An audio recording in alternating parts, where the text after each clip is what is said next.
안녕하세요. 심이됐습니다. 이, 뭐 속보 같은 개념은 아니고요. 오늘 이제 그 법무부에서 그 윤석열 총장에 대한 이제 감찰이 적절했는지 아닌지에 대한 이제 감찰위원회가 있었습니다. 뭐 여러분도 잘 아시겠지만 거기서 이제 결과가 나왔는데 그 징계 청구와 직무정지 모두 부적절했다라고 이제 감찰 결과가 나왔습니다. 그건 뭐 이미 뉴스로도 많이 나왔고요. 이 내용을 보면 그 법무부 법- 법무부 감찰위원회가 1일 참석자 7명 전원일치, 만장일치로 윤석열 검찰총장에 대한 법무부의 징계 처분 및 직무 배제 수사 의뢰가 부적절하다고 판단을 했습니다. 첫 번째로 이제 징계 사유를 고지하지 않았고 소명 기회를 부여하지 않은 등 절차에 중대한 흠결이 있다는 게 이 같은 결정의 중요한 근거가 되었습니다. 법무부 감찰위원회는 이날 오전 10시부터 법무부 과천청사에서 약 3시간 15분 동안 비공개 회의를 열어서 윤 총장에 대한 6가지 징계 사유가 타당한지, 절차적인 정당성이 지켜졌는지, 직무 배제할 정도의 중대한 비위인지 등을 검토했습니다. 이날 회의에서는 강동범 이화여대 로스쿨 교수, 이수정 경기대 범죄심리학과 교수 등 외부위원과 이수정 교수님 여기 계셨네요. 외부위원과 이주형 의정부지검장 등 검찰 내부위원 등 7명이 출석한 것으로 전해졌습니다. 감찰위의 논의 결과는 공고사항에 불과해서 징계위 개최나 심의 결과에 직접적인 영향을 미치진 않습니다만 공식적인 그 기구인 법무부 감찰위원회가 이런 결정을 함으로써 사실상 그 현재 법무부의 징계 절차가 불법적이다 라고 이제 얘기가 나와버린 거죠. 그래서 앞으로 이제 법원의 판결이나 또는 청와대의 결정도 여기에 영향을 크게 받을 것으로 생각이 됩니다. 제가 이제 오늘은 그 정보부 관련 뉴스를 하려고 여기 이제 보시면 이 창을 잔뜩 만들어 놨거든요. 근데 이제 오늘 이거를 한 2부나 3부로 돌리고 지금 급하게 이걸 하고자 하는 거는 그 다른 뉴스를 통해서 중앙일보를 통해서 이 법무부 감찰위원회에서 오늘 어떤 얘기들이 오갔는지가 이제 기사로 나왔기 때문에 이 법무부 감찰위원회의 이제 회의 그 분위기 등을 좀 알려드리려고 하는 것입니다. 알려드리려고 제가 방송을 켰습니다. 요즘 제가 말이죠. 그 목소리에 힘이 없다. 목소리에 힘이 없다. 뭐 이렇게 말씀하시는 분들이 꽤 계시는데 말입니다. 그 목소리에 힘이 없는 이유는요. 한 두 가지 정도, 한 세 가지 정도 됩니다. 세 가지 정도 되는데 첫 번째는 일단 제가 이제 다른 온라인 강의를 녹화하는 것 때문에 굉장히 녹음을 많이 하고 있습니다. 안 그래도 이 말이라는 게 많이 하다 보면 지치거든요. 하여튼 그런 부분이 있고 또 두 번째는 곧 이어서 이제 방학이 됩니다. 방학이 되면 저희는 이제 보릿고개에 접어듭니다. 저기 정문실로도 딱히 수익이 나오지 않고 있는데 고정적인 잡도 없는 상황에서 미래를 생각하면 뭐 그냥 기운이 쭉 빠집니다. 게다가 뭐 코로나니 뭐니 해가지고 뭐 알바를 할 만한 건덕지도 잘 없고 이젠 저도 이젠 슬슬 뭐 배달을 다녀야 되나 이런 고민까지 하고 있습니다. 아무튼 뭐 그건 그렇고요. 그러니까 제가 여러분에게 원하는 건 뭐냐, 여러분. 제가 말이죠. 여러분, 팟빵에도 지금 올리고 있고 유튜브에도 올리고 있는데 말입니다. 솔직히 편하니까 팟빵을 많이 들으시지 않습니까? 심지어 저도 팟빵을 많이 듣습니다. 오히려 정무실 들을 때. 왜냐면 유튜브는 일단 데이터도 많이 소모하고 그 다음에 뭐 데이터 무제한일 땐 크게 상관없습니다. 뭐 와이파이 환경에서는. 근데 이제 그보다도 그뭐 광고도 사이사이 껴 있고 막 이러다 보니까 좀 그래요. 그래서 저도 팟빵을 많이 듣지만 솔직히 여러분 좀 너무하신 겁니다. 왜냐하면 지금 팟빵으로 이 방송을 듣고 있는 여러분도 마찬가지입니다. 팟빵은요 조회수가 말입니다. 한 4천, 5천 이렇게 나옵니다. 근데 유튜브는 400, 500 이게 최대입니다. 어떻게 보면 이러다 보니까 이게 눈물이 납니다. 유튜브 조회수를 보면. 근데 어떤 아줌마가 그냥 막 춤추는 영상도 조회수가 5만, 6만인데 뭐 그 정도까지 바라진 않습니다. 하지만 저도 야망이라는 게 있을 거 아니겠습니까? 야망이라는 게. 제가 이제 후원을 받지 않겠다라고 방송 초반에 경솔하게 제가 후원을 받지 않겠다라고 공언을 하는 바람에 지금 후원을 받을 수는 없는 상황입니다. 뭐 그럼 여러분도 잘 아실 테고요. 그런 상황에서 이렇게 이제 광고주 분들이 계십니다만, 이제 광고도 사실 속사정이 있거든요. 이것도 뭐 따지고 보면 사실 빚 좋은 개살구입니다. 뭐 어쨌든 간에 뭐 그렇습니다만, 그럼에도 불구하고 제가 이제 열심히 하고 있지 않습니까? 초심을 지키면서 계좌번호도 안 까고. 그런데 저도 야망이 있습니다. 뭐냐?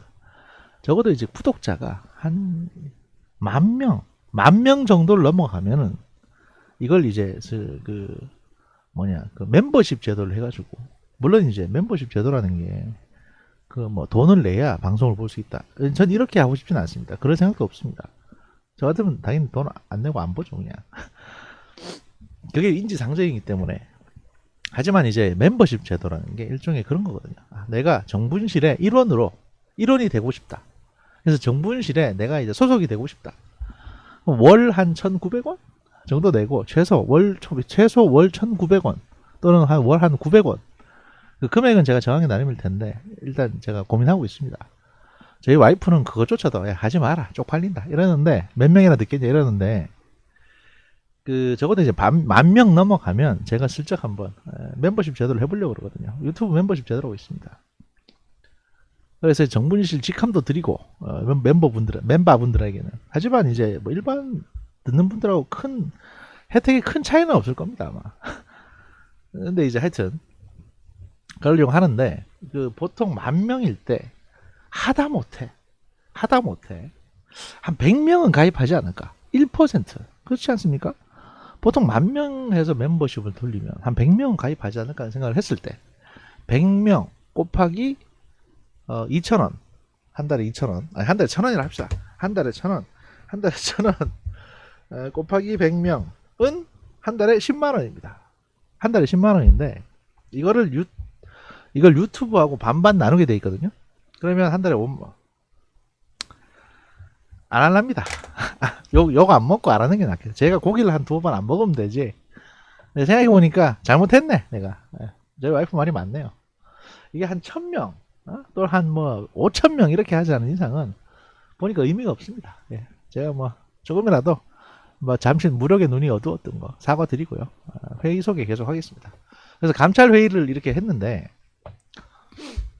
만장일치로 윤석열 검찰총장에 대한 징계 청구와 직무정지 명령이 부당하다는 결론을 내린 법무부 감찰위원회에서 감찰 담당 검사들끼리 설전이 오간 것으로 확인됐습니다. 그러니까 싸운 거죠, 서로. 감찰위원들은 가만 보고 있고, 앞에 있는 법무부 감찰실의 검사들끼리 서로 싸운 겁니다. 그럼 그걸 외부 감찰위원들이 보기에는 뭐라고 보죠? 야, 씨발 개판이구만, 이렇게 보이지 않겠습니까? 당연히. 추미애 이거 조직 관리를 어떻게 하는 거냐, 이렇게밖에 안 보이겠죠. 내용을 보시면, 판사 사찰 의혹에 대해 죄가 안 된다는 보고서 내용이 삭제됐다고 어제 제가 소개해드린 양심선을 했던 이정화 검사는 이날 외부 감찰위원들 앞에서 박은정 담당관이 삭제 지시를 했다고 폭로를 했습니다. 그리고 박은정 담당관의 상관인 유혁 감찰관도 박은정 감찰 담당관으로부터 보고받은 게 없다고 밝혔습니다.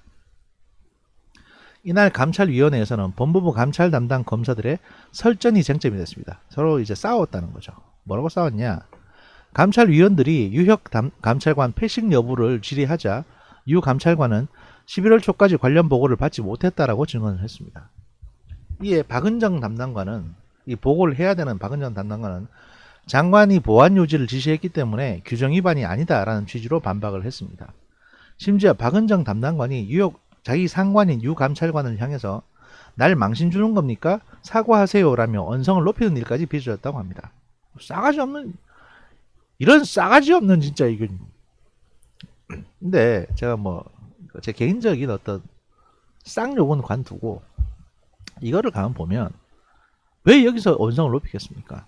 지가 뭔가 캥기는 일을 했기 때문에 그런 거 아니겠습니까?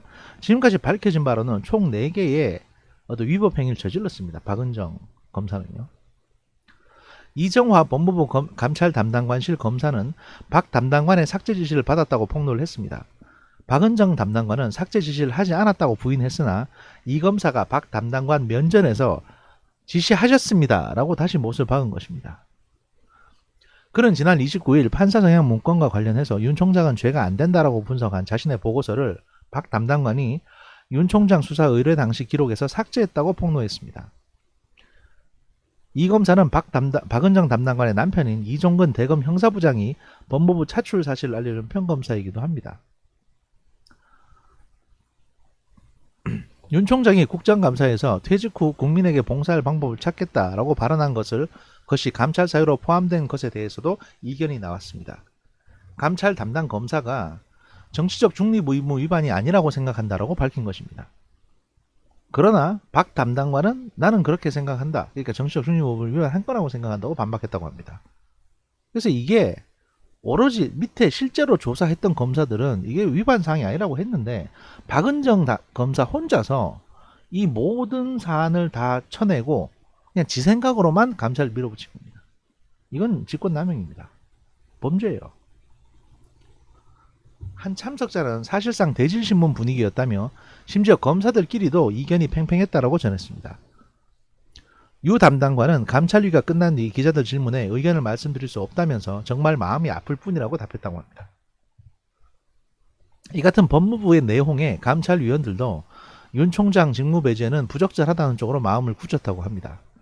결국 이날 참석한 7명의 감찰위원들은 만장일치로 절차의 중대한 흠결로 인해 윤 총장의 징계처분, 직무배제, 수사 의뢰는 부적절하다고 뜻을 모았습니다. 윤석열 총장에게 징계 청구 이유를 미리 알려주지도 않았고 소명 기회도 주지 않은 것이 절차의 중대한 흠결이라는 취지에서입니다. 다만 3명의 감찰위원들은 윤 총장 직무배제 및 수사 의뢰에 대한 절차뿐만 아니라 내용에도 결함이 있다라고 더 강한 내용이 담긴 소수 의견을 냈습니다. 그러니까 이 감찰 자체가 엉터리라는 거죠. 윤 총장을 대리하는 이완규, 송경식 특별변호인도 이날 발표에서 절차 파괴를 문제 삼았습니다. 법무부가 감찰위 규정을 임의로 개정한 점, 지난 8월 시작된 감찰이 사실상 감찰위원회를 패싱한 채 감찰이 강행되어 온 점, 윤 총장 비위 혐의를 뒷받침하는 징계 청구 사유에도 실체가 없다는 점 등을 강조한 것입니다. 그러나 법무부는 감찰위원회가 끝난 뒤 법무부 장관은 여러 차례 소명기여를 부여하기 위해 노력하는 등 적법한 절차에 따라 감찰이 진행됐고 그 결과 징계 혐의가 인정되어 검찰총장에 대한 징계 청구를 했다고 사실상 감찰위원회의 권고를 받아들이지 않겠다는 취지의 입장을 냈습니다. 이게 정면 충돌을 한 거죠. 이제 이렇게 되면 서로 고소 고발 조치가 진행이 될 텐데 제가 보기에 이제 감찰위원회는 할 도리 다 했습니다. 그리고 본인들의 어떤 뜻도 밝혔고 이렇게 되면 법원이나 나중에 이게 소송으로 비화됐을 때 좀 소송이 걸려 있긴 합니다만 법무부 감찰위원회의 이런 절차 결정 이게 이제 상당히 중요하게 작용을 합니다. 그래서 결국 박은정 검사나 추미애 장관은 자기가 퇴임하고 사표 내고 어디 가더라도 결국에는 직권남용으로 처벌을 받을 수밖에 없게 됩니다. 이게 공식적인 결정이기 때문에. 윤석열의 징계는 법무부 장관이 단독으로 징계 의결을 그건 지 맘이니까 할 수 있을지 모르겠지만 반드시 행정소송에서는 윤석열 총장이 승리하게 됩니다. 지금 아마 오늘 오후쯤 나올 가처분에서도 제가 보기에는 법원에서 윤석열 총장의 직무 복귀를 결정할 가능성이 높고요. 사실상 이렇게 되면 이제 문재인 대통령이 조금 더 여유로워지겠죠. 왜냐하면 어제 문재인 대통령이 뭐라고 했냐면 청와대는 검찰총장에 대한 이제 임면권, 그러니까 면직권이 없다는 걸로 결론을 내렸다고 했거든요. 그러니까 우리가 결정하지 않겠다라는 얘기입니다. 이 말은 뭐냐면요, 법무부나 또는 다른 데서 어떤 공식적인 결정이 나오면 그거를 존중해서 움직이겠다는 얘기입니다. 공식적이고 합리적인 결정이 나오면. 그런데 오늘 감찰위원회에서 윤석열 총장의 직무 배제가 부당하다는 결정이 나왔고, 그 다음에 아마 오늘 오후나 내일 아침에 그 법원에서 가처분 신청 결과가 나와서 윤석열 총장이 손을 들어주게 되면 청와대 입장에서는 추미애 장관을 내보내는 걸로 정리할 가능성이 가장 높습니다. 왜냐하면 법원의 판단, 법무부 감찰위원회의 판단 이게 나왔는데 법무부 징계위원회의 판단이 뭔 의미가 있겠습니까? 게다가 법무부 징계위원회 같은 경우는 제가 알기로는 총 7명이 위원이고요. 그 안에는 이제 검사도 있고 학자도 있고 뭐 그렇습니다. 그리고 추미애 장관이 이제 의장으로 그 의결권도 갖고 있습니다. 그런데 상황이 이렇게까지 전개됐기 때문에 그 다른 징계위원들 이 사람들이 과연 추미애 장관의 뜻에 동의할까? 저는 그렇지 않을 거라고 보거든요. 왜냐하면 다른 학자들이나 다른 기관에서 전부 다 이 감찰이 이 징계가 부당하다고 했는데 자기들이 거기에 동의해버리면 오롯이 전부 다 직무유기로 걸려 들어갈 가능성이 높습니다. 증거도 없고 절차도 엉망인데. 그래서 결국에는 이제 추미애 장관 혼자 쫓겨나는 걸로 정리가 될 거다라는 게 저희 정부인실의 예측입니다. 잠시 뒤에 다른 방송으로 또 뵙도록 하겠습니다. 요 광고주도 잘 챙겨봐 주십시오. 현대해상 김상욱 하이플래너, 마인드랩 공간 정신 건강 의학과. 김상욱 하이플래너는 저한테 이제 메일을 보내주신 게 있습니다. 두 장을 아직 제가 덜 읽었는데 제 2부에서 제가 소개를 하도록 하겠습니다. 감사합니다.